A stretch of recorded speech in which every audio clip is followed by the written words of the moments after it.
অবিশ্বাস্য, Asia cup 2025 সালের প্রথম ম্যাচের ফলাফল ফাঁস করল জ্যোতিষ টিয়া। দর্শক, এশিয়া কাপ 2025 সালের প্রথম ম্যাচে আফগানিস্তান মুখোমুখি হবে হংকংয়ের বিপক্ষে। খেলাটি অনুষ্ঠিত হবে শেখ জায়েদ স্টেডিয়ামে আগামী 9 সেপ্টেম্বর বাংলাদেশ সময় 8টা 30 মিনিটে। এই খেলার ফলাফল উভয় দলের জন্য অত্যন্ত গুরুত্বপূর্ণ, কেননা এশিয়া কাপ 2025 সালের বি গ্রুপকে গ্রুপ অফ ডেথ হিসাবে আখ্যায়িত করা হয়েছে, যেখানে বাংলাদেশ, শ্রীলঙ্কার পাশাপাশি আফগানিস্তান এবং হংকং রয়েছে।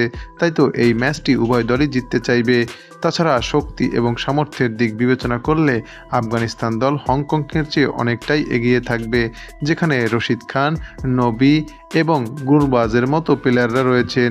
এই দুই দলের সাম্প্রতিক ফর্ম বিবেচনা করলে হংকংয়ের চেয়ে আফগানিস্তান কিছুটা হলেও এগিয়ে থাকবে। তার কারণ হচ্ছে আফগানিস্তান সর্বশেষ 5 ম্যাচের মধ্যে 4টিতে জয়লাভ পেয়েছে, অপরদিকে হংকং 5 ম্যাচে মাত্র 3টিতে জয়লাভ করতে পেরেছে।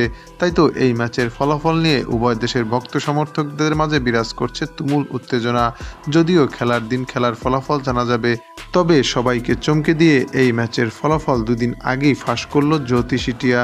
টিয়াটির সামনে হংকং এবং আফগানিস্তানের পতাকা সম্বলিত খাম রাখা হলে টিয়াটি আফগানিস্তানের পতাকা সম্বলিত খামটি তুলে নেয়। তাই বলাই যায় আগামী 9 সেপ্টেম্বরের প্রথম ম্যাচটিতে আফগানিস্তানই জিততে চলেছে হংকংয়ের বিপক্ষে।